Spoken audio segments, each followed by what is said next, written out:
തയ്യലിൽ speed കൊണ്ടുവരണം എന്ന് ആഗ്രഹിക്കുന്ന ഒരാളാണോ നിങ്ങൾ? അതായത് എത്രയൊക്കെ നിങ്ങൾ ശ്രമിച്ചിട്ട് പോലും ഒരു ദിവസം കൂടിപ്പോയ ഒന്നല്ലെങ്കിൽ രണ്ട് ചുരിദാർ അല്ലെങ്കിൽ ഒരു ബ്ലൗസ് ഒക്കെ തയ്ക്കാൻ പറ്റുന്നുള്ളൂ എന്നുണ്ടെങ്കിൽ നിങ്ങൾക്ക് ഈ വീഡിയോ യൂസ്ഫുൾ ആയിരിക്കുമെന്നാണ് ഞാൻ പ്രതീക്ഷിക്കുന്നത്. നമുക്ക് എല്ലാവർക്കും തന്നെ അറിയാലോ, ടൈലറിങ്ങിന്റെ സക്സസ് എന്ന് പറയുന്നത് എന്താ? ഒന്ന് പെർഫെക്റ്റ് ആയിട്ട് തയ്ച്ചു കൊടുക്കുക, അതിൽ ഫിനിഷിങ് കൊണ്ടുവരാ. മൂന്നാമത്തത് സമയത്തിന് സാധനം തയ്ച്ചു കൊടുക്കുക എന്നുള്ളത്. എന്നെ സംബന്ധിച്ച് ഈ മൂന്നാമത് പറഞ്ഞ കാര്യം വളരെ പ്രശ്നം പിടിച്ചൊരു കാര്യമാണ് കേട്ടോ. അതിൽ പ്രധാനപ്പെട്ട ഒരു കാര്യം എന്ന് പറയുന്നത്, നമ്മൾ വീട്ടിലിരുന്ന് ചെയ്യുന്നത് കൊണ്ട് തന്നെ നമുക്ക് അതിൻ്റെതായ പരിമിതികളുണ്ട്. ഒരു തയ്യക്കടയിലോ അല്ലെങ്കിൽ ബൊട്ടീക്കിലോ ഒക്കെ ആയിട്ട് നമ്മൾ സിസ്റ്റമാറ്റിക് ആയിട്ട് വർക്ക് ചെയ്യുമ്പോൾ നമുക്കറിയാലോ, ഇത്ര മണി തൊട്ട് ഇത്ര മണി വരെ നമുക്ക് ഇവിടെ വർക്ക് ചെയ്താൽ മതി. എന്നാൽ കൂടെ അവർക്ക് അവരുടേതായ ബുദ്ധിമുട്ടുകളുണ്ട്, ഇല്ല എന്നല്ല ഞാൻ പറയുന്നത്. നമ്മൾ വീട്ടിൽ ഇരുന്ന് ചെയ്യുമ്പോൾ നമുക്ക് വീട്ടിലത്തെ കാര്യങ്ങൾ നോക്കാനുണ്ട്, കുഞ്ഞുങ്ങളുടെ കാര്യം നോക്കാനുണ്ട്, അതുമായിട്ട് റിലേറ്റഡ് ആയിട്ടുള്ള പല പല കാര്യത്തിന് വേണ്ടി നമ്മൾ ഓടി നടക്കുന്നുണ്ടായിരിക്കും. ഇതിന്റെ എല്ലാം ഇടയിൽ കൂടെ വേണം നമ്മൾ നമ്മുടെ വർക്ക് മുന്നോട്ട് കൊണ്ടുപോകാൻ വേണ്ടിയിട്ട്. എനിക്കുണ്ടല്ലോ കുറച്ച് നല്ല നല്ല ഓർഡേഴ്സ് വന്നൊരു സമയത്ത് എനിക്ക് പറയുന്ന പോലെ സമയത്തിന് ചെയ്തു കൊടുക്കാൻ പറ്റാതെ വന്ന കുറച്ച് സിറ്റുവേഷൻസ് ഉണ്ടായിട്ടുണ്ട്. എന്റെ സർക്കിളിൽ തയ്ക്കാൻ അറിയാവുന്ന കുറച്ച് പേരുണ്ട്. അവരോട് ഞാനിങ്ങനെ പേഴ്സണൽ ആയിട്ട് ചോദിക്കുകയൊക്കെ ചെയ്തിട്ടുണ്ടായിരുന്നു, എങ്ങനെയാണ് നിങ്ങൾ സ്പീഡിൽ തയ്ച്ചു കൊടുക്കുന്നത്, അല്ലെങ്കിൽ ഓർഡേഴ്സ് ഒക്കെ ടൈമിന് എങ്ങനെയാണ് കംപ്ലീറ്റ് ആക്കി കൊടുക്കുന്നതെന്നൊക്കെ ചോദിച്ചു. അപ്പൊ അതിലൊരാളിങ്ങനെ തമാശ പോലെ പറഞ്ഞൊരു കാര്യമുണ്ട്. അതായത്, നീ ഒരു കാര്യം ചെയ്യും, രാവിലെ തയ്ക്കാൻ മുറി കയറിയിട്ട് വാതിൽ കുറ്റിയിട്ടിരിക്കുക, എന്നിട്ട് വൈകുന്നേരം ഒരു 5 മണിക്ക് അത് തുറക്കാവുള്ളൂ. ആ സമയം കൊണ്ട് നീ അത് വർക്ക് എല്ലാം ചെയ്ത് തീർക്കുമെന്ന് പറഞ്ഞു. എന്നിട്ട് ആള് തന്നെ ചിരിച്ചും കൊണ്ട് പറയാണ്, നിന്നെ കൊണ്ട് അതൊന്നും പറ്റത്തില്ല, കുഞ്ഞുങ്ങളെയും വെച്ചും കൊണ്ട് ഇതൊന്നും നടക്കത്തില്ലെന്ന്. നിന്നെ കൊണ്ട് അത് പറ്റത്തില്ല എന്നൊരാൾ പറയുമ്പോൾ നമ്മൾ അതും കേട്ടോണ്ട് മിണ്ടാതിരിക്കാൻ പറ്റുമോ? നമ്മളെ കൊണ്ടും പറ്റുമോ എന്നുള്ളത് കാണിച്ചു കൊടുക്കണ്ടേ? അതിനുശേഷം ഞാൻ തന്നെ എഫേർട്ട് ഇട്ടിട്ട് എവിടെയാണ് എനിക്ക് സമയം അനാവശ്യമായിട്ട് പാഴായി പോകുന്നത്, എന്തൊക്കെ മിസ്റ്റേക്സ് ആണ് ഞാൻ വരുത്തുന്നത്, എന്തുകൊണ്ടാണ് എനിക്ക് സ്പീഡിൽ സ്റ്റിച്ച് ചെയ്യാൻ പറ്റാത്തത് എന്നൊക്കെ ഞാൻ തന്നെ കണ്ടുപിടിക്കാൻ തുടങ്ങി. എന്റെ പോരായ്മകൾ എന്താണെന്നുള്ളത് ഞാൻ തന്നെ കണ്ടുപിടിക്കാൻ തുടങ്ങി. ആ പോരായ്മകളെയൊക്കെ തരണം ചെയ്ത് ഇപ്പോ ഒരു വിധമൊക്കെ കുറച്ച് സ്പീഡിലൊക്കെ തയ്ക്കാൻ എന്നെ കൊണ്ട് പറ്റുന്നുണ്ട്. എന്നും പറഞ്ഞ് ഞാൻ മറ്റേ പ്രോ ലെവൽ വർക്ക് ചെയ്യുന്ന ഒരാളൊന്നും അല്ല കേട്ടോ. ഈ സമയത്ത് എന്നെ കൊണ്ട് മാക്സിമം ഞാൻ ചെയ്യുന്നുണ്ട്. വീഡിയോയില് നിങ്ങൾ കാണുമ്പോഴത്തേനും കാണുന്ന കാഴ്ചകളെന്ന് പറഞ്ഞാല് ജസ്റ്റ് ഒരു കട്ടിങ്ങോ സ്റ്റിച്ചിങ്ങോ മാത്രമല്ല, ഞാൻ ഈ പറയുന്ന പോലെ ടൈം സേവ് ചെയ്യാൻ വേണ്ടിയിട്ട് ചെയ്യുന്ന ചെറിയ ചെറിയ കാര്യങ്ങളും ഇതിനകത്ത് ഉൾപ്പെടുത്തിയിട്ടുണ്ട്. അപ്പൊ ഏറ്റവും ആദ്യം ഞാനൊരു കാര്യം പറയാം, ഞാൻ ഒരു മോട്ടിവേഷന്റെ ബേസിൽ വർക്ക് ചെയ്യുന്ന ഒരാളല്ല, ഞാനൊരു ഡിസിപ്ലിന്റെ ബേസിൽ വർക്ക് ചെയ്യുന്ന ഒരാളാണ്. രണ്ടും തമ്മിൽ എന്താണ് വ്യത്യാസം എന്ന് ചോദിച്ചാൽ, നമ്മൾ മോട്ടിവേറ്റഡ് ആയിട്ട് വർക്ക് ചെയ്യുന്ന കേസാന്ന് വിചാരിക്കാം. അതെന്ന് പറയുന്നത് ഒരു പെട്ടെന്നുണ്ടാകുന്ന ഒരു തോന്നലായിരിക്കും. എന്തെങ്കിലും ഒരു ഇൻസിഡന്റിൽ നിന്ന് നമുക്ക് പെട്ടെന്ന് ഒരു തോന്നൽ വരും, എന്നാ ഇന്ന് കുറെ അങ്ങ് തയ്ച്ചേക്കാന്നും പറഞ്ഞ് നമ്മൾ വന്ന് തയ്ക്കുവാന്ന് വിചാരിക്കും. എന്താ സംഭവിക്കുന്നതെന്ന് അറിയാമോ? സ്റ്റാർട്ട് ചെയ്യുന്ന സമയത്ത് നമ്മൾ നല്ല എന്താ പറയാ, നല്ല ഹൈ എനർജിയിലായിരിക്കും നിൽക്കുന്നുണ്ടാവുക. ആ സമയത്ത് നമ്മൾ കുറെയൊക്കെ എന്തെങ്കിലുമൊക്കെ ചെയ്യുന്നുണ്ടാവും. പക്ഷെ പോകെ പോകെ നമ്മുടെ ഈ എനർജി കുറഞ്ഞു കുറഞ്ഞു വരും. അപ്പം അവസാനം ആകുമ്പോഴത്തേക്കും നമ്മൾ ഭയങ്കര ഡൗൺ ആയിട്ടുണ്ടാവും. ഇങ്ങനെ വരുമ്പോൾ എന്താ പ്രശ്നം എന്നറിയാം, നമ്മൾ തന്നെ ഒന്ന് മടുത്തു പോകും. അപ്പൊ ഓട്ടോമാറ്റിക്കലി തയ്ക്കണ്ട എന്നുള്ളൊരു തോട്ട് നമുക്ക് വരും. അതേ സമയത്ത് നമ്മൾ ഡിസിപ്ലിൻഡ് ആയിട്ടാണ് വർക്ക് ചെയ്യുന്നതെന്നുണ്ടെങ്കിൽ നമ്മൾ ആ തുടക്കത്തിലേ ഉള്ള എനർജി പോകെ പോകെ പോകെ നമുക്ക് എന്താ പറയുക, മെയിൻറ്റെയിൻ ചെയ്യാൻ പറ്റും. കുറഞ്ഞു പോകാതെ, ഒരുപാട് കുറഞ്ഞു പോകാതെ നമുക്ക് ഇങ്ങനെ കീപ്പ് ചെയ്ത് പോകാൻ പറ്റും. അതിന് നമ്മൾ ഈ പറയുന്ന പോലെ നമ്മൾ ചെയ്യുന്ന ജോലിയിൽ നമുക്ക് ഇഷ്ടം ഉണ്ടായിരിക്കണം, അതിലിങ്ങനെ പരീക്ഷണങ്ങൾ നടത്താനുള്ള താല്പര്യം ഉണ്ടായിരിക്കണം. അതൊക്കെ അതിന്റെ ബേസിക് ആയിട്ടുള്ള കാര്യങ്ങളാണ്. ഡിസിപ്ലിന്റെ ബേസിൽ നമ്മൾ വർക്ക് ചെയ്യുമ്പോഴത്തേനും നമുക്ക് ഒറ്റയടിക്ക്, ഇപ്പൊ ഇന്ന് നിങ്ങൾ തയ്ക്കാൻ വന്നിരിക്കുന്നു, നിങ്ങൾക്ക് 5 ബ്ലൗസ് തയ്ക്കാൻ പറ്റും എന്നല്ല. നിങ്ങൾ തുടക്കം തൊട്ടേ കുറേശ്ശെ കാര്യങ്ങൾ ശ്രദ്ധിച്ച് ചെയ്യുമ്പോൾ പോകെ പോകെ ഈ പറയുന്ന പോലെ ഒരു ദിവസം 5 ബ്ലൗസോ ചിലർ 10 വരെയൊക്കെ തയ്ക്കും. അത് ഡിപ്പെൻസ് ആണ്, നമ്മുടെ ടൈമും ഒക്കെ ഇതിനകത്ത് ഇൻവോൾവ് ആയിട്ടുള്ള കാര്യങ്ങളാണല്ലോ. അതനുസരിച്ച് ബേസിക്കലി ഞാൻ പറയാൻ പോകുന്നത്, നിങ്ങൾ വെളുപ്പിന് എഴുന്നേക്കണം, അടുക്കളപ്പണി വീട്ടുകാര്യങ്ങളെല്ലാം ചെയ്ത് തീർത്തിട്ട് ഇത്ര മണി തൊട്ട് ഇത്ര മണി വരെ തയ്ക്കുക മാത്രമേ ചെയ്യാവുള്ളൂ, ഇങ്ങനെയൊന്നും അല്ല. കുഞ്ഞുങ്ങളൊക്കെ സ്കൂളിലൊക്കെ പോകുന്നുണ്ട്, നമുക്ക് രാവിലെ സമയം കൊണ്ട് നമ്മുടെ ഒരുവിധപ്പെട്ട ജോലികളെല്ലാം ഒതുങ്ങും എന്നുണ്ടെങ്കിൽ ഈ പറയുന്ന പോലെ നമുക്ക് ഇത്ര മണി തൊട്ട് ഇത്ര മണി വരെ എന്നുള്ള രീതിയിൽ വർക്ക് ചെയ്യാൻ വേണ്ടിയിട്ട് ഇരിക്കാം.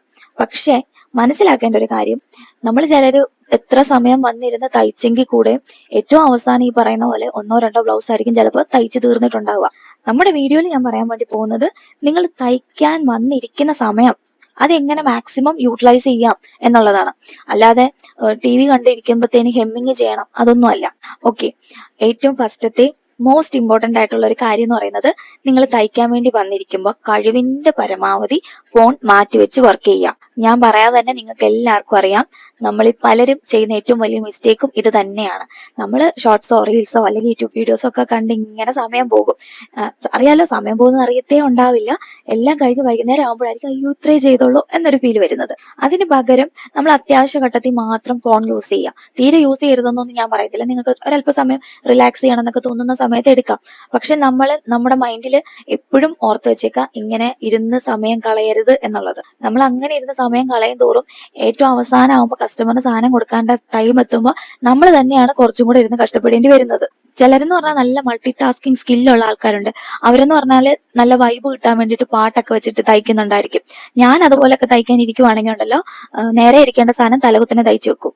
അപ്പൊ നിങ്ങളെ ഫോൺ ഡിസ്റ്റർബ് ചെയ്യുന്നുണ്ട്, നിങ്ങളുടെ വർക്കിനെ അത് ബാധിക്കുന്നുണ്ട് എന്നുണ്ടെങ്കിൽ ഉറപ്പായിട്ടും കുറച്ചൊക്കെ അവോയ്ഡ് ചെയ്യുക.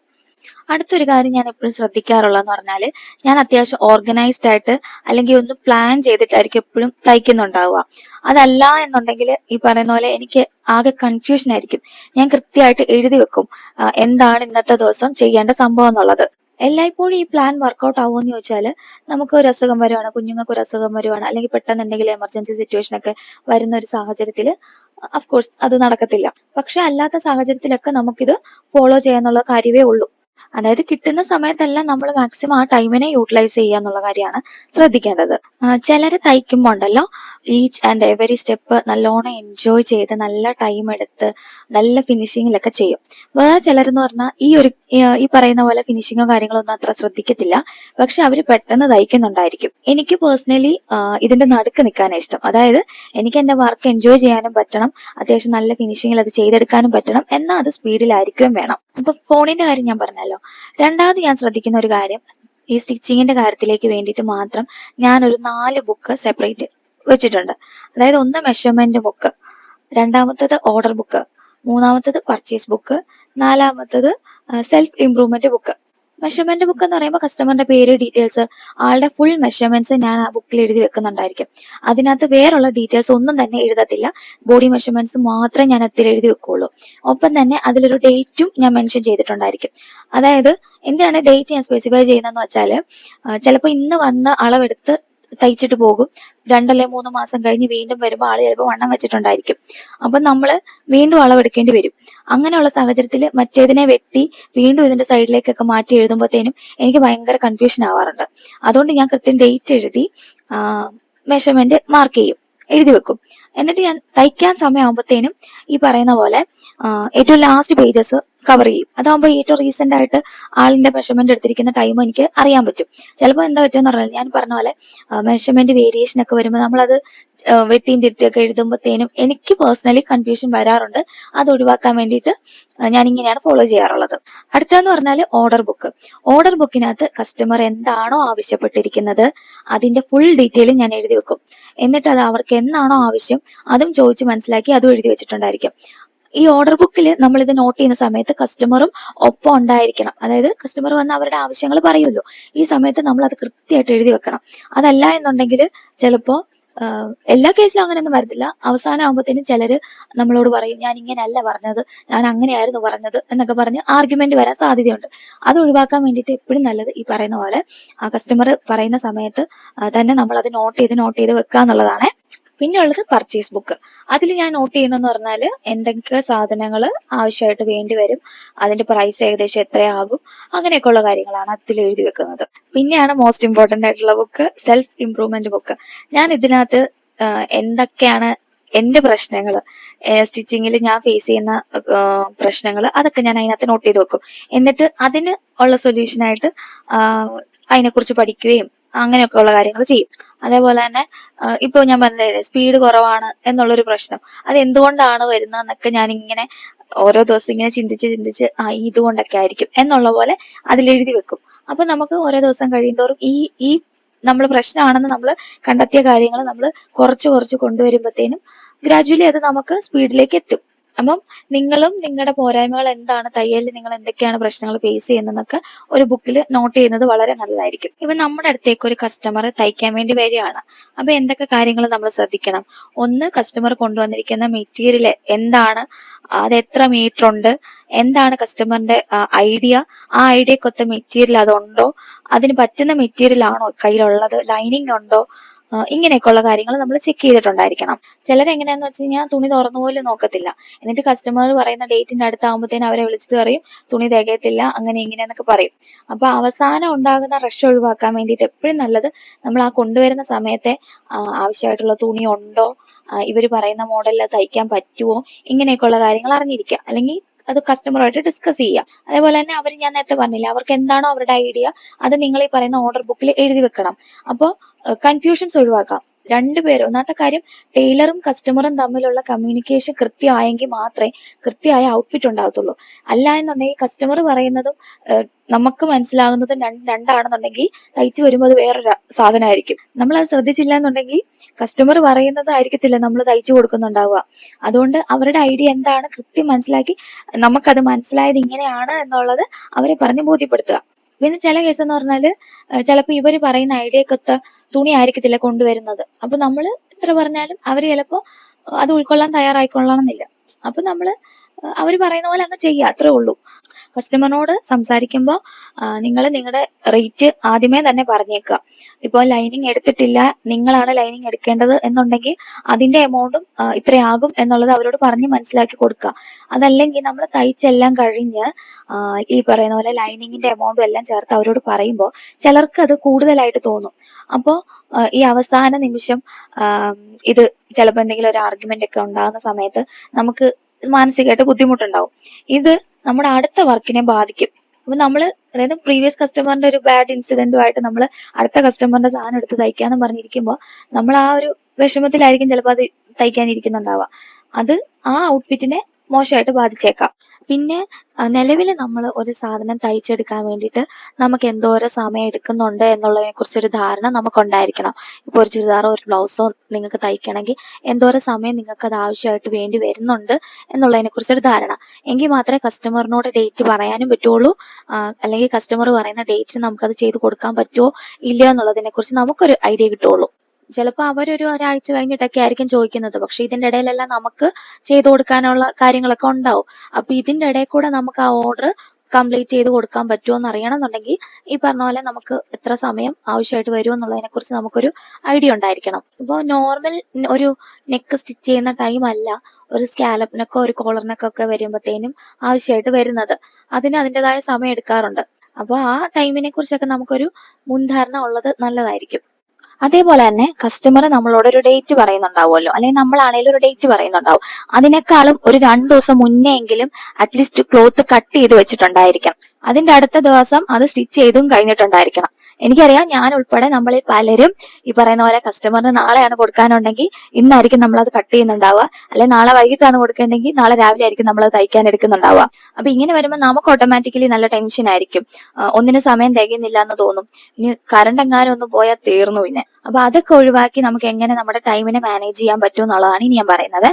അപ്പൊ നിങ്ങൾ വിചാരിക്കുക അടുത്ത ഒരാഴ്ചത്തേക്ക് നിങ്ങൾക്ക് നിലവിൽ ഒരു 10 ഓർഡേഴ്സ് കംപ്ലീറ്റ് ചെയ്ത് കൊടുക്കാനുണ്ടെന്നുള്ളത്. അപ്പൊ ആദ്യം തന്നെ നമ്മൾ ചെക്ക് ചെയ്യേണ്ടത് ഈ ഓർഡേഴ്സ് എല്ലാം കംപ്ലീറ്റ് ചെയ്യാൻ വേണ്ടിയിട്ടുള്ള സാധനങ്ങൾ നിങ്ങളുടെ കയ്യിലുണ്ടോ എന്നുള്ളതാണ്. അതായത് ആ ഓരോ ഔട്ട്ഫിറ്റിനും ആവശ്യമായിട്ട് വരുന്ന സാധനങ്ങൾ, ഇപ്പൊ ക്യാൻവാസ് ആണെങ്കിൽ, ബട്ടൺസ് ആണെങ്കിൽ, സിബ് ആണെങ്കിൽ, ബ്ലൗസിനാണെങ്കിൽ, ഹുക്ക് ആണെങ്കിൽ, അങ്ങനെ എന്തെല്ലാം ലേസ് കാര്യങ്ങൾ, എന്തൊക്കെ ആ ഒരു ഡ്രസ്സിന് ആവശ്യമായിട്ട് വരുന്നുണ്ട്, ഇതെല്ലാം നിങ്ങളുടെ കയ്യിൽ അവൈലബിൾ ആണോ എന്നുള്ളത് ചെക്ക് ചെയ്യണം. മാച്ചിങ് നൂല്, ലൈനിങ് എന്താണോ അതൊന്ന് ചെക്ക് ചെയ്ത് കൺഫേം ചെയ്യാം. എന്നിട്ട് ഇല്ല എന്ന് തോന്നുന്ന സാധനങ്ങളൊക്കെ നമ്മൾ ആ പർച്ചേസ് ബുക്കിൽ എഴുതി വെക്കുക, എന്തൊക്കെ സാധനങ്ങളാണ് വാങ്ങാനുള്ളതെന്നുള്ളത്. ഇങ്ങനെ നമ്മൾ എഴുതി വെച്ച് പർച്ചേസ് ചെയ്യാൻ വേണ്ടി പോകുമ്പോൾ നമുക്കൊന്നും മിസ്സാവത്തില്ല. അതുപോലെ തന്നെ എക്സ്ട്രാ അനാവശ്യമായിട്ട് നമ്മൾ മേടിക്കുന്ന സാധനങ്ങളൊക്കെ നമുക്ക് കുറയ്ക്കാൻ പറ്റും. അതേപോലെ തന്നെ നമുക്ക് എപ്പോഴും ആവശ്യമായിട്ട് വരുന്ന സാധനങ്ങൾ അത് കുറച്ച് സ്റ്റോക്ക് പോലെ വെച്ചേക്കുക.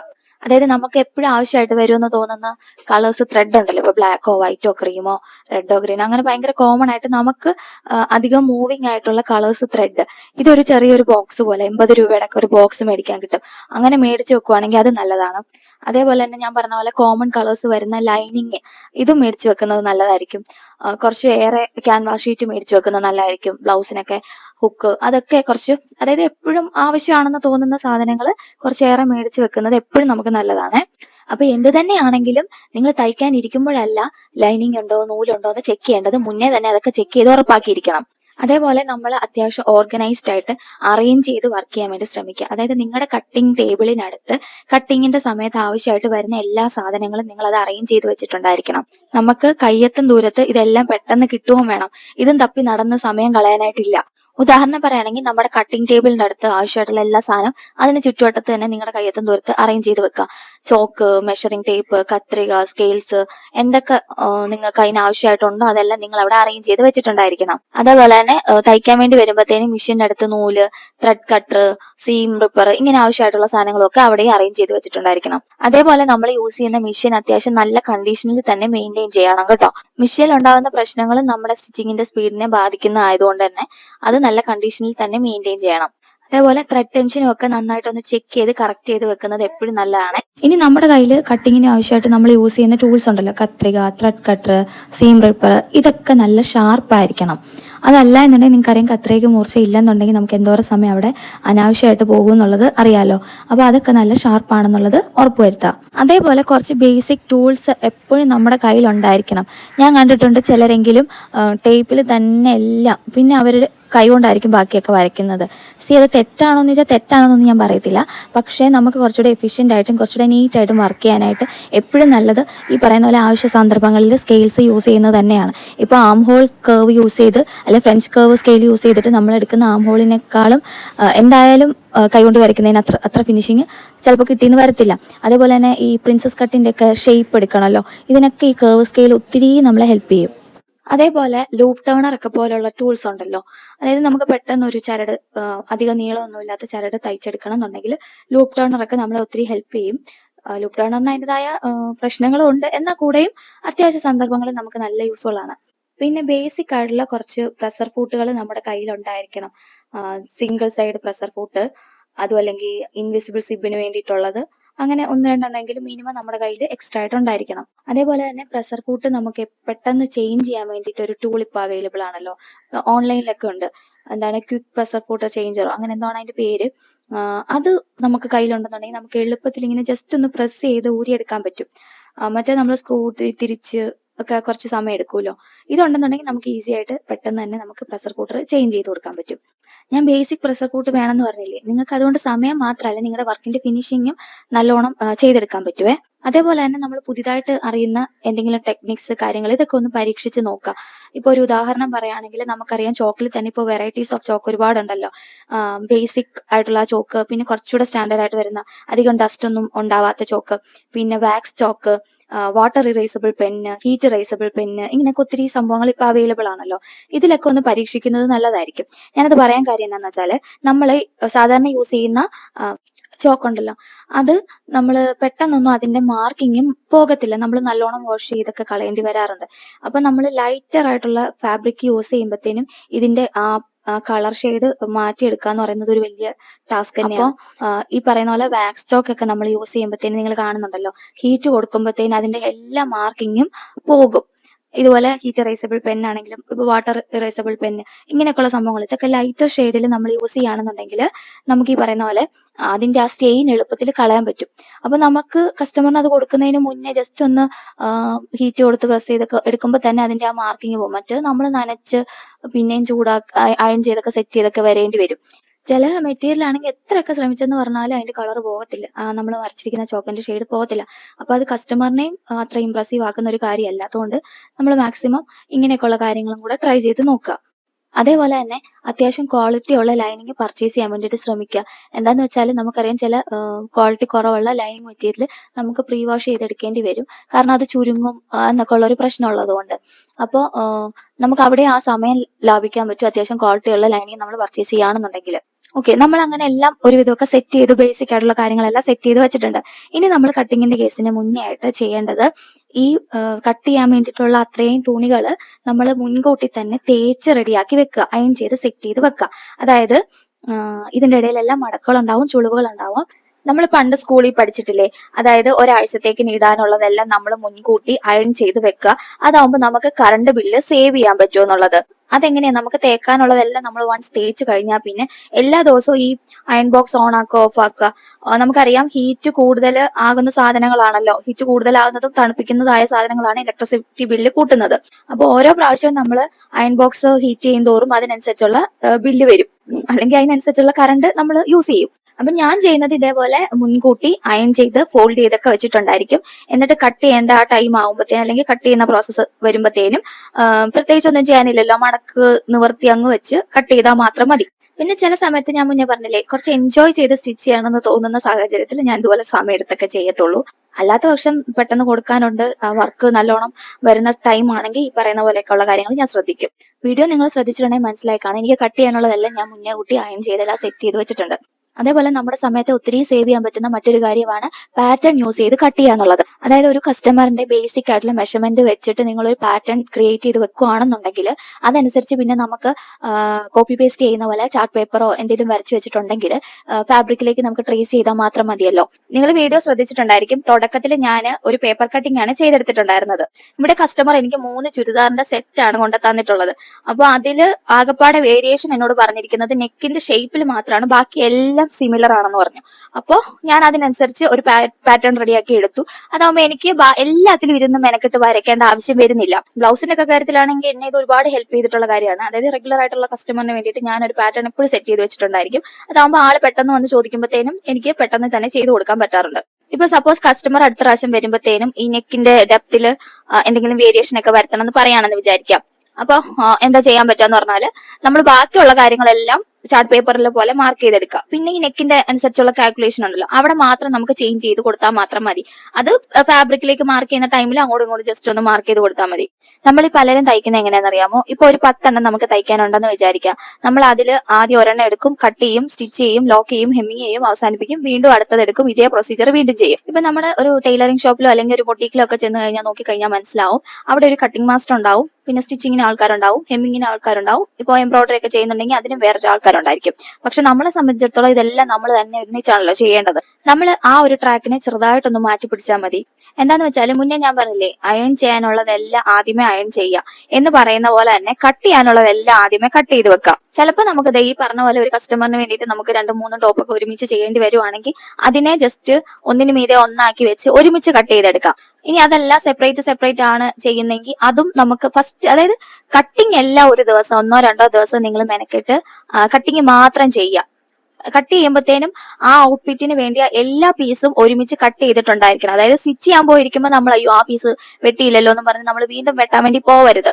അങ്ങനെ നമ്മൾ ആ ഔട്ട്ഫിറ്റിന് വേണ്ടിയിട്ട് എന്തെല്ലാം പീസുകൾ കട്ട് ചെയ്യാനുള്ള അതെല്ലാം കട്ട് ചെയ്തെടുക്കുക. എന്നിട്ട് അതൊരു കവറിലാക്കി വെക്കുക.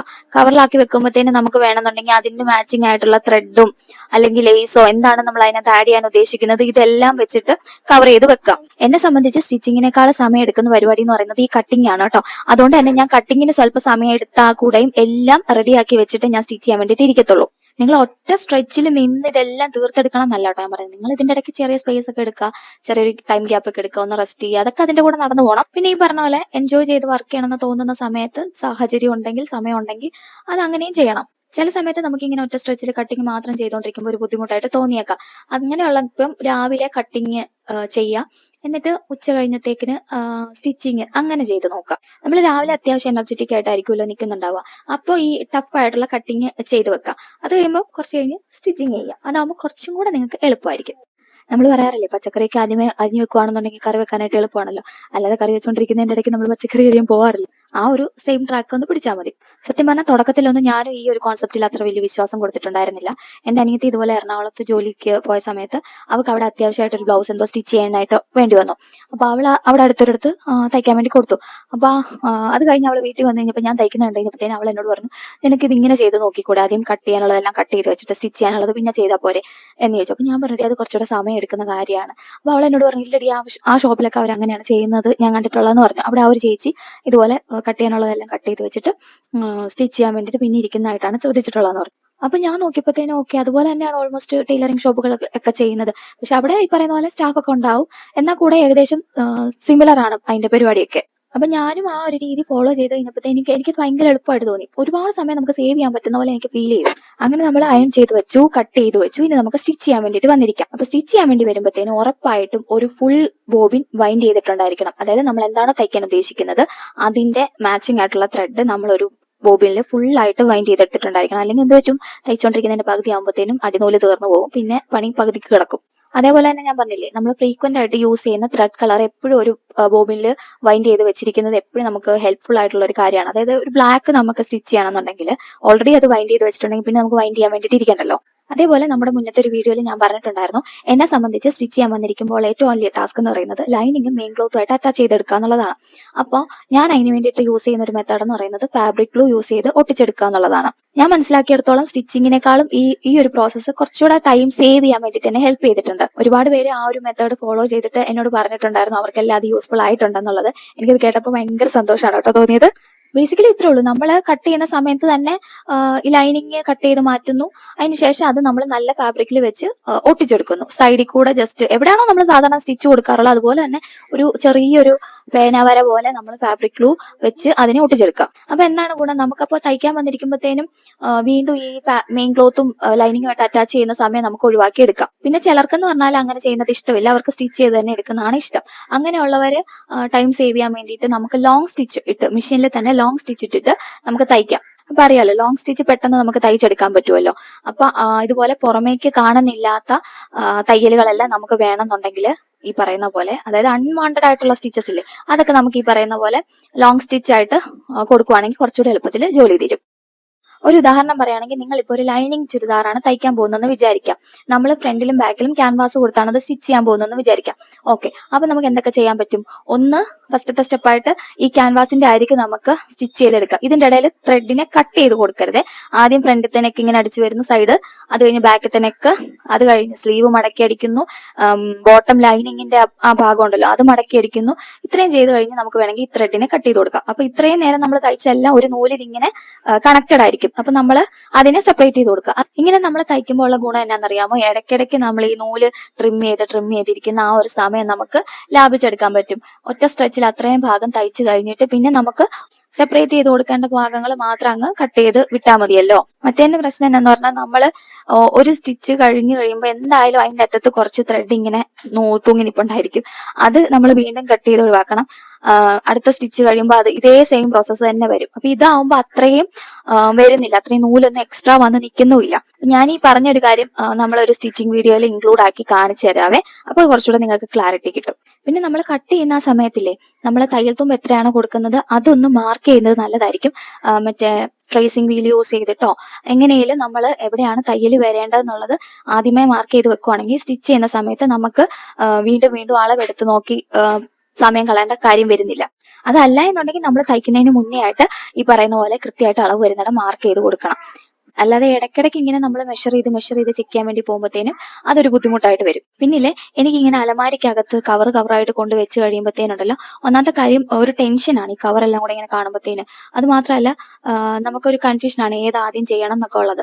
അതിന് വേണ്ടിയിട്ട് ഞാൻ ഇങ്ങനെ ഏതാണോ ആദ്യം ചെയ്ത് കൊടുക്കേണ്ട ഓർഡേഴ്സ് അതിനെ ഇങ്ങനെ ഒരു ഹാങ്ങറിലാക്കി എനിക്ക് കാണാൻ പാകത്തിന് എവിടെയെങ്കിലും ഹാങ് ചെയ്ത് വെച്ചിട്ടുണ്ടായിരിക്കും. അലമാരി തന്നെ ഹാങ് ചെയ്ത് വെച്ചിട്ടുണ്ടായിരിക്കും. അപ്പൊ എനിക്ക് എളുപ്പത്തിൽ ഏതാണ് ചെയ്ത് കൊടുക്കേണ്ടതെന്നുള്ള അറിയാൻ പറ്റും. അത് കംപ്ലീറ്റ് ചെയ്ത് കഴിയുമ്പോഴത്തേനും അടുത്തത് ഞാൻ ഇതുപോലെ ഹാങ് ചെയ്തിടും. അതല്ല എന്നുണ്ടെങ്കിൽ ഈ ബണ്ടിലിനകത്തുനിന്ന് ഏതെങ്ങനെയാന്നുള്ളത് തപ്പി തന്നെ കുറെ സമയം പോകും. ഓർഡർ ബുക്കിൽ നോക്കിയിട്ട് ഏതാണ് ആദ്യം കൊടുക്കേണ്ടതെന്നുള്ളതനുസരിച്ചായിരിക്കും ഞാൻ ഇങ്ങനെ ഹാങ് ചെയ്ത് വെച്ചിട്ടുണ്ടായിരിക്കുന്നത്. അതേപോലെ ഞാൻ പറഞ്ഞില്ലേ, കട്ട് ചെയ്യാനുള്ളതെല്ലാം ആദ്യമേ കട്ട് ചെയ്ത് വെക്കണം എന്ന്. ആ സമയത്ത് നമുക്ക് ശ്രദ്ധിക്കാൻ പറ്റുന്ന ഒരു കാര്യം, ഇപ്പൊ ബ്ലൗസ് ആണ് കട്ട് ചെയ്യുന്നുണ്ടെങ്കിൽ നമുക്ക് കട്ട് ചെയ്യേണ്ട എല്ലാ ബ്ലൗസും ആ സമയത്ത് കട്ട് ചെയ്തെടുക്കാം. അത് കഴിഞ്ഞ് ടോപ്പാണ് കട്ട് ചെയ്യാനുള്ളതെങ്കിൽ ടോപ്പ് കട്ട് ചെയ്യാനുള്ളതെല്ലാം ഒരുമിച്ച് ടോപ്പായിട്ട് കട്ട് ചെയ്യാം. പിന്നെ പാന്റ്, അങ്ങനെ അതിലും ഒരു സെക്ഷൻ ആയിട്ട് വർക്ക് ചെയ്യുവാണെന്നുണ്ടെങ്കിൽ കുറച്ചും കൂടെ എളുപ്പമായിരിക്കും. അതേപോലെ തന്നെ കട്ട് ചെയ്യുന്ന സമയത്ത് സൈഡിലൊക്കെ നമ്മൾ ചെറിയ നോച്ചസ് ഇട്ട് കൊടുക്കുമല്ലോ, അങ്ങനെ ചെയ്യുന്നത് നല്ലതാണ്. തയ്ക്കുന്ന സമയത്ത് നമുക്ക് കൃത്യം ഇപ്പൊ സ്ലിറ്റ് തമ്മിൽ ജോയിൻ ചെയ്യുമ്പോൾ ആ നോച്ചസ് തമ്മിൽ മാച്ച് ചെയ്ത് വെച്ച് നമുക്ക് സ്റ്റിച്ച് ചെയ്യാം. അതുമൊക്കെ നമ്മുടെ സമയത്തെ സേവ് ചെയ്യുന്ന കാര്യങ്ങളാണ്. പിന്നെ നമ്മൾ കട്ട് ചെയ്യുന്നതിന് മുന്നേയും കട്ട് ചെയ്യുന്നതിന് ശേഷവും ശ്രദ്ധിക്കേണ്ട ഒരു ചെറിയ കാര്യമുണ്ട്. അതായത് ക്ലോത്തിന്റെ നല്ല വശവും ചീത്ത വശവും ആദ്യം അറിഞ്ഞിരിക്കുക. എന്നിട്ട് അത് മറന്നു പോകാതിരിക്കാൻ വേണ്ടിയിട്ട് മാർക്ക് ചെയ്തും കൂടെ വെച്ചേക്കുക. ചീത്ത വശത്ത് മാർക്ക് ചെയ്ത് വെച്ചേക്കുക. അതാകുമ്പോഴത്തേനും നമുക്ക് സ്റ്റിച്ച് ചെയ്യാൻ വന്നിരിക്കുമ്പോഴത്തേനും ഈ പറയുന്ന പോലെ കൺഫ്യൂഷനും സമയവും ഒക്കെ സേവ് ചെയ്യാൻ പറ്റും. അതേപോലെ നമ്മൾ പണ്ട് സ്കൂളിലൊക്കെ പഠിക്കുന്ന സമയത്ത് ടീച്ചേഴ്സ് പറയാറില്ലേ, നമുക്ക് ഏതാണോ പാടെന്ന് തോന്നുന്നത് അത് വേണം നമ്മൾ ആദ്യം ആൻസർ ചെയ്യാൻ വേണ്ടിയിട്ടുള്ളത്. അതേപോലെയാണ് നമ്മുടെ സ്റ്റിച്ചിങ്ങിന്റെ കാര്യത്തിലേക്ക് വരുമ്പോൾ നിങ്ങൾക്ക് എന്താണോ പാടായിട്ട് തോന്നുന്നത് അത് വേണം നമ്മൾ ആദ്യമായിട്ട് ചെയ്യാൻ വേണ്ടിയിട്ട്. എളുപ്പമെന്ന് തോന്നുന്നത് അതിനുശേഷവും ചെയ്യാം. ഞാൻ അങ്ങനെ പറയാൻ കാര്യം എന്താണെന്ന് വെച്ചാൽ, നമ്മൾ തയ്ക്കാൻ വന്നിരിക്കുന്ന ആ തുടക്കത്തിന്റെ സമയത്ത് അത്യാവശ്യം നമുക്ക് നല്ല എനർജി ആയിരിക്കും ഉണ്ടാവുക. ആ സമയത്ത് നമുക്ക് കുറച്ച് ടഫ് ആണെന്ന് തോന്നുന്ന വർക്കുകൾ നമ്മൾ ആദ്യമേ ചെയ്തു വെക്കുക. പിന്നെ നമുക്ക് എളുപ്പമായിട്ടുള്ള ജോലികളെ കുറിച്ച് നമുക്കൊരു ഐഡിയ ഉണ്ടല്ലോ, അപ്പൊ അതനുസരിച്ച് വർക്കിനെ ഒന്ന് ഷെഡ്യൂൾ ചെയ്ത് നോക്കാം. ഇതിന്റെ ഇടയിലെല്ലാം ഞാൻ തലങ്ങും വിലങ്ങും പറഞ്ഞ ഒരു കാര്യമുണ്ട്. അതായത് നമ്മൾ ഒരു ലോ എനർജിയിൽ ഇരിക്കുന്ന സമയത്ത് നമ്മൾ തയ്ക്കാതിരിക്കുക. അത് നമ്മുടെ ആ തയ്ച്ച് കിട്ടുന്ന ഔട്ട്ഫിറ്റിനെയും ബാധിക്കും, കസ്റ്റമറിന്റെ ഫീഡ്ബാക്കിനെയും ബാധിക്കും. നമ്മൾ ശാരീരികമായിട്ടോ അല്ലെങ്കിൽ മാനസികമായിട്ടോ ഒക്കെ ബുദ്ധിമുട്ട് ഫേസ് ചെയ്യുന്ന ഒരു ടൈം ആണെന്നുണ്ടെങ്കിൽ ആ സമയത്തൊക്കെ കഴിവിന്റെ പരമാവധി സ്റ്റിച്ച് ചെയ്യാൻ വേണ്ടിയിട്ട് ഇരിക്കാതിരിക്കാം. എനിക്കറിയാം, തയ്യൽ എന്ന് പറയുന്നത് ഒരു തെറാപ്പി ആണെങ്കിൽ കൂടെയും ചില സമയത്തൊക്കെ നമുക്ക് മിസ്റ്റേക്സ് സംഭവിക്കുന്നത് ഈ ഒരു മൂഡിലിരുന്ന് തയ്ക്കുമ്പോഴായിരിക്കും കേട്ടോ. അതേപോലെ തയ്ക്കുന്ന മുറിയിൽ അത്യാവശ്യം നല്ലൊരു ലൈറ്റിംഗ് കൊടുക്കാൻ വേണ്ടിയിട്ട് ശ്രദ്ധിക്കണേ. അത് നമ്മുടെ ആ എനർജീനെ മെയിൻറ്റെയിൻ ചെയ്യാനും ഒക്കെ നമുക്ക് ഒരുപാട് ഹെൽപ്ഫുൾ ആണ്. പിന്നെ കുടിക്കാൻ വേണ്ടിയിട്ട് ഒരു കുപ്പി വെള്ളം എപ്പോഴും നമ്മുടെ ആ ചുറ്റുവട്ടത്ത് എവിടെയെങ്കിലും വെച്ചിരിക്കുക. എപ്പോഴും അതിന് വേണ്ടിയിട്ട് നമ്മൾ ഇങ്ങനെ അടുക്കള തോറും ഓടാതാണ്ട്, കാരണം നമ്മൾ വന്ന് തയ്ക്കാൻ ഇരുന്ന് കഴിയുമ്പോഴത്തേനും വീണ്ടും വീണ്ടും ഇറങ്ങി പോകുന്നതാണ് ഏറ്റവും വലിയ പ്രശ്നം. ഇനിയാണ് ഇതിൽ ഏറ്റവും വലിയ ടിപ്പ് ഞാൻ പറയാൻ പോകുന്നത്. സമയമുണ്ടല്ലോ എന്നാ പിന്നെ തയ്ക്കാം, കുറച്ചുകൂടെ സമയമുണ്ടല്ലോ പിന്നെ തയ്ക്കാം എന്നും പറഞ്ഞ് നമ്മൾ മാറ്റി മാറ്റി വെക്കുന്നതാണ് ഏറ്റവും വലിയ പ്രശ്നം. ഒട്ടും സമയമില്ല എന്നുള്ള രീതിയിൽ വേണം നമ്മൾ തയ്ക്കാൻ വേണ്ടിയിട്ട്. നീട്ടി നീട്ടി കൊണ്ടുപോകുന്നതോറും നമുക്ക് തന്നെയാണ് അതിന്റെ പണി കിട്ടാൻ പോകുന്നത്. അപ്പൊ അതൊന്നും മനസ്സിൽ വെച്ചേക്കുക. ചിലപ്പോൾ നമ്മൾ ആ കസ്റ്റമറിന് സാധനം സമയത്ത് കൊടുക്കാൻ വേണ്ടിയിട്ട് ഉറക്കം ഉളച്ച് വരെ വർക്ക് ചെയ്യേണ്ടതായിട്ട് വരും. അപ്പൊ അതൊക്കെ വരാതിരിക്കാൻ വേണ്ടിയിട്ട് ആദ്യമേ തന്നെ ശ്രദ്ധിക്കുക. നിലവിൽ ഇപ്പൊ എന്റെ സ്റ്റിച്ചിങ്ങിൽ സമയം വെറുതെ വേസ്റ്റ് ആയി പൊക്കോണ്ടിരിക്കുന്ന കാര്യം എന്ന് പറഞ്ഞു കഴിഞ്ഞാൽ എന്റെ കയ്യിലിരിക്കുന്ന ടേബിൾ ആണ് കേട്ടോ. എന്റെ കയ്യിലുള്ള ടേബിൾ എന്ന് പറഞ്ഞാൽ നമ്മുടെ ടൈലറിംഗ് പർപ്പസിന് വേണ്ടിയിട്ട് അത്ര സൂട്ട് ആയിട്ടുള്ള ടേബിൾ അല്ല. അതുകൊണ്ടാണ് ഞാൻ അത് ആർക്കും അങ്ങനെ റെക്കമെൻഡ് ചെയ്യാത്തത് കേട്ടോ. പിന്നെ നമ്മൾ ശ്രദ്ധിച്ചിരിക്കേണ്ട ഒരു കാര്യം, ഏതെങ്കിലും ഒരു സാഹചര്യത്തിൽ നമുക്ക് തയ്ച്ചു തീർക്കാൻ പറ്റിയില്ല എന്നുണ്ടെങ്കിൽ അത് ഉറപ്പായിട്ടും കസ്റ്റമറിനെ അറിയിക്കുക. അതല്ല എങ്കിൽ അവർ സമയത്തിന് സാധനം തപ്പി വരുമ്പോഴത്തേനും നമ്മൾ ചെയ്തിട്ടില്ല എന്നുണ്ടെങ്കിൽ അതൊരു മുഷിപ്പായി മാറും. അപ്പൊ എനിക്ക് ഇത്രയൊക്കെ പറയാനുള്ളൂ. ഇത്രയും നേരം എന്നെ സഹിച്ച് കേട്ടിരുന്ന എല്ലാവരോടും എനിക്ക് നന്ദി മാത്രമേ പറയാനുള്ളൂ. നിങ്ങൾക്ക് ഈ വീഡിയോ യൂസ്ഫുൾ ആയിട്ടുണ്ടെങ്കിൽ ഒന്ന് ലൈക്ക് ചെയ്ത് സപ്പോർട്ട് ചെയ്യുക. അതേപോലെ ഇന്ന കാര്യങ്ങൾ ശ്രദ്ധിച്ചു കഴിഞ്ഞാൽ നമുക്ക് കുറച്ചുകൂടെ സമയം സേവ് ചെയ്യാൻ പറ്റുമെന്ന് നിങ്ങൾക്ക് തോന്നുന്ന കാര്യങ്ങളും കൂടെ നിങ്ങളൊന്ന് കമന്റ് ആയിട്ട് അറിയിക്കാം കേട്ടോ. അപ്പൊ അടുത്തൊരു വീഡിയോ ആയിട്ട് വേഗം വരാം. അതുവരെയ്ക്കും ടാറ്റാ.